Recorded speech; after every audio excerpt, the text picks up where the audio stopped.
तमाम कार्यकर्ताओं में और आम लोगों में बहुत उत्साह है, क्योंकि सोनिया गांधी जी का राजस्थान रिश्ता जो है बहुत पुराना है।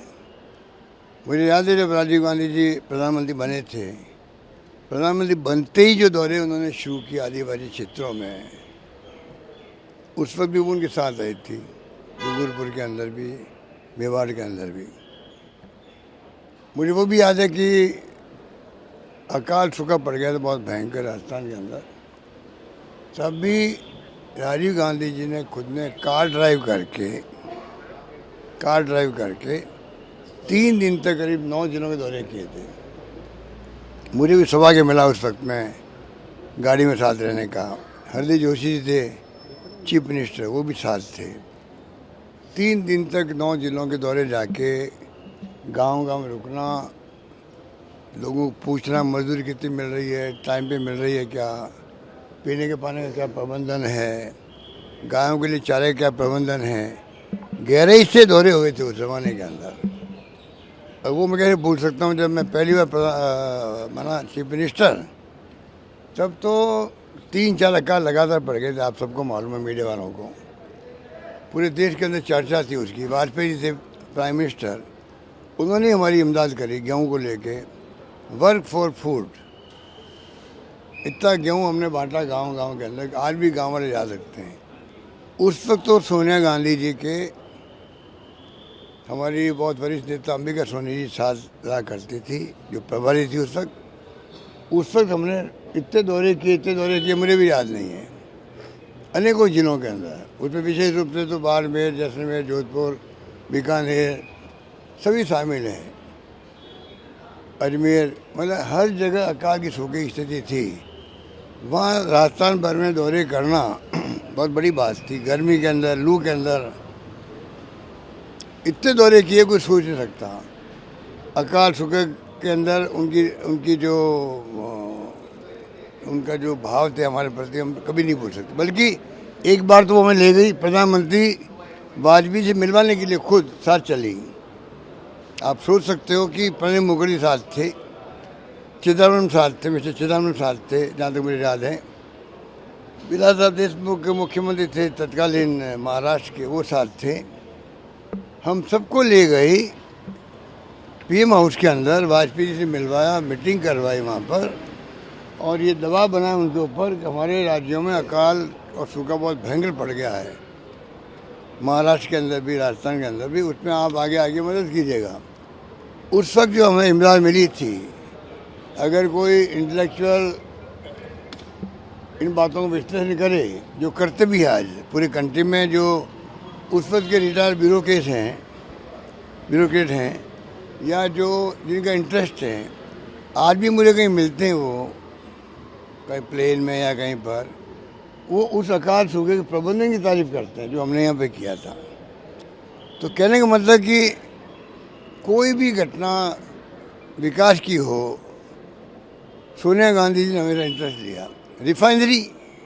रिफाइनरी लगना असंभव था, HPCL ने मना कर दिया था। केंद्र सरकार के मंत्री जी भी रिलेक्टेंट थे, क्योंकि मजबूरी थी, कोई एग्री नहीं कर रहा था। तब सोनिया गांधी जी आगे आई और मनमोहन सिंह जी से बात करी, UPA चेयरपर्सन थी वो उस वक्त में, और रिफाइनरी का फैसला करवाया। और खुद आई थी यहाँ पर पचपदरा के अंदर शिलान्यास करने के लिए। मिस्टर वीरप्पा मोइली थे, मंत्री थे, पेट्रोलियम मिनिस्टर थे, तो आई थी। उनको हम कैसे भूल सकते हैं। बाकी तो चाहे जयपुर मेट्रो का प्रोजेक्ट हो, चाहे वो कोई योजनाएं हो, केंद्र से UPA से हमें मदद लेने की बात हो, कहीं कोई अड़चन आ रही हो, मतलब एक इतिहास उन्होंने बना दिया। और सबसे बड़ी बात है, प्रधानमंत्री का पद छोड़ दिया। तो हमें गर्व है कि जिसने प्रधानमंत्री पद छोड़ दिया हो, वो एक महान नेता, और कि वो किसी राज्य में जाके बन सकती थी राज्यसभा मेंबर, उन्होंने चयन किया अगर राजस्थान का। आज ये खबर पूरे देश में, दुनिया में जाएगी कि सोनिया गांधी जी जो महान नेता देश की, वो उन्होंने राज्यसभा में राजस्थान से जाने का चयन किया है। तो आप सोच सकते हो राजस्थान का जो राजस्थान की चर्चा देश की दुनिया में होगी आज। तो जो हमने कहा है राजस्थान के बारे में कि पिछले चुनाव कैंपेन में हमने जो गवर्नेंस दी है राजस्थान में, जो स्कीम हम लेके आए थे, वो आप सब सामने के हैं। और हमने विकास की बात भी करी थी। आर्थिक विकास के लिए हमने पीछे अभियान चलाया था हम लोगों ने। Right to social security act लाने की बात करी थी। ये तमाम बातें हैं, पर 4 कानून बनाए केंद्र सरकार ने, RTI, RTE, food security act, NREGA, उस पर भी अमित साहब लगी हुई है सोनिया जी की। तो आप सोच सकते हो कि जिसका इतना अनुभव हो देश के लिए, समस्याओं के लिए, राजस्थान के लिए, वो व्यक्तित्व आज अभी आएंगे आज फॉर्म भरने के लिए राज्यसभा के लिए। तो आप सोच सकते हो कि हम सब के लिए कितने बड़े गर्व की बात है। वो आएंगी तो मैं समझता हूँ कई योजनाएं तो भारत सरकार, NDA गवर्नमेंट आज बनी हुई है, उनके भी कान खड़े होंगे। सोनिया गांधी जी का रिश्ता as a Rajya Sabha member Rajasthan से हैं, तो हमारी कोई योजनाएं होगी, हम दबाव बनाएंगे केंद्र पर, राज्य पर, उस पर भी हमें इमदाद मिलेगी उनके औरा का, ये मैं कह सकता हूँ। तो मुझे बहुत खुशी है, मेरे पास शब्द नहीं, किन शब्दों में हम प्रसन्नता व्यक्त करें उनके फैसले का। देखिए, पूरी तरह नरेंद्र मोदी जी एक्सपोज हो रहे हैं। जब मैं मुख्यमंत्री था तब वो मुख्यमंत्री थे, कई मीटिंगों में साथ बैठते थे। आज ही वो मीटिंग बोलते हैं कि साहब हमारे मुख्यमंत्री जमात में सबसे सीनियर मुख्यमंत्री अशोक गहलोत थे। आप देखा होगा मानगढ़ में बोले थे। तो मैं बहुत करीब से उनको मैं देखता था क्या बोलते हैं, क्या वो चाहते हैं। अगर उस वक्त वो कहते थे कि MSP की जो है कानून बनना चाहिए, MSP के लिए भारत सरकार को चाहिए, वो दबाव देते थे अगर केंद्र पर उस वक्त में यूपी गवर्नमेंट पे। अब तो 10 साल से खुद प्रधानमंत्री हैं, अब उनको कौन रोक रहा है। और सबसे बड़ी बात है कि जिस प्रकार से ये किसानों का आंदोलन जो सेकंड फेज शुरू हुआ है, इसकी नौबत नहीं आनी चाहिए थी। जो पहले फेज में 600-700 लोग मर चुके हैं, किसान लोग पूरे देश के अंदर। इस बात का दर्द है किसानों के अंदर, आम लोगों के अंदर भी, कि हमारे किसान भाई लोग जो हैं, जो अन्नदाता कहलाते हैं, 600 किसानों को अपनी शहादत देनी पड़ी है अपनी मांगों के लिए। आखिर में सरकार को झुकना पड़ा, आंदोलन समाप्त हुआ, वादे किए गए। क्या 1 साल निकल गया उस बात को? 1 साल में आप उनका दिल नहीं जीत सकते थे, उनको कन्विंस नहीं कर सकते थे। फिर लापरवाही की गई। लच्छेदार भाषण देना एक बात है, बड़ी बड़ी योजनाएं, सपने दिखाना एक बात है। जो दिखा रहे हैं वो देश को दिखा रहे हैं सपने, पार्लियामेंट के अंदर भी, पार्लियामेंट बाहर भी अटैक करते हैं बहुत निम्न स्तर के वो विपक्ष पर। जबकि मोदी जी और हम लोग पैदा ही नहीं हुए थे तब देश आज़ाद हो गया था। कहाँ पंडित नेहरू, दुनिया लोहा मानती है हिंदुस्तान के एक महान नेता का, जो पंडित नेहरू पंचशील सिद्धांत की बात करते थे, प्लानिंग कमीशन में लेके आए, दुनिया को नई सोच दी, नीम का गठन किया, निर्गुण राष्ट्र सम्मेलनों का।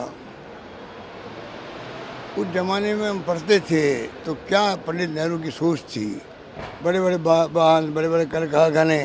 आज जो नींव हमारी मजबूत है पाकिस्तान के मुकाबले में, उसमें भूमिका पंडित नेहरू की थी। दार्शनिक भी थे, दूरदृष्टि रखते थे, और जो उन्होंने संदेश दिया देश को, नौजवानों को, देशवासियों को, गांधी जी लोहा मानते थे और उनको इसीलिए प्रधानमंत्री बनाया। आप सोच सकते हो, एक शब्द उनके बारे में बोलो नहीं, उनकी आलोचना करो, इतिहास से उनका नाम हटाने का प्रयास करो। आप नई पीढ़ी को क्या सिखा रहे हो? अगर इस प्रकार की आपकी हरकत रहेगी ना, तो इतिहास आपको भी याद नहीं करेगा।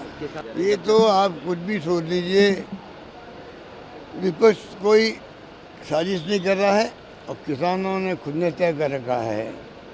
इसमें हम विपक्ष की हो चाहे कोई हो, वो राजनीति नहीं आने देंगे।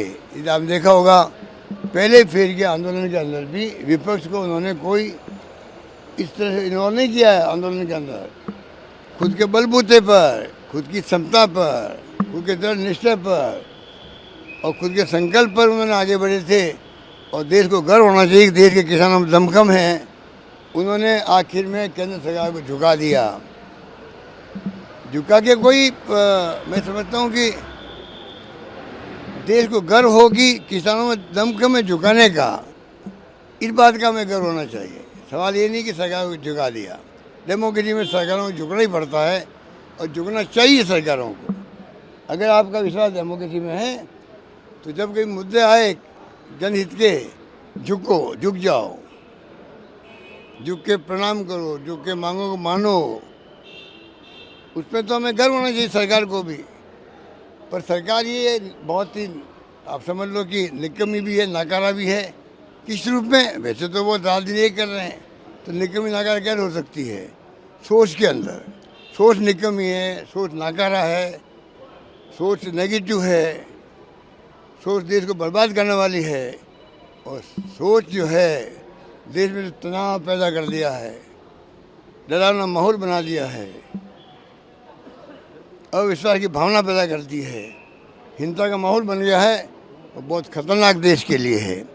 आने वाले वक्त में पता नहीं ये देश किस दिशा में जाएगा, किस दिशा में जा रहा है किसी को नहीं मालूम। Judiciary, income tax, ED, CBI, यही इनका काम रह गया है।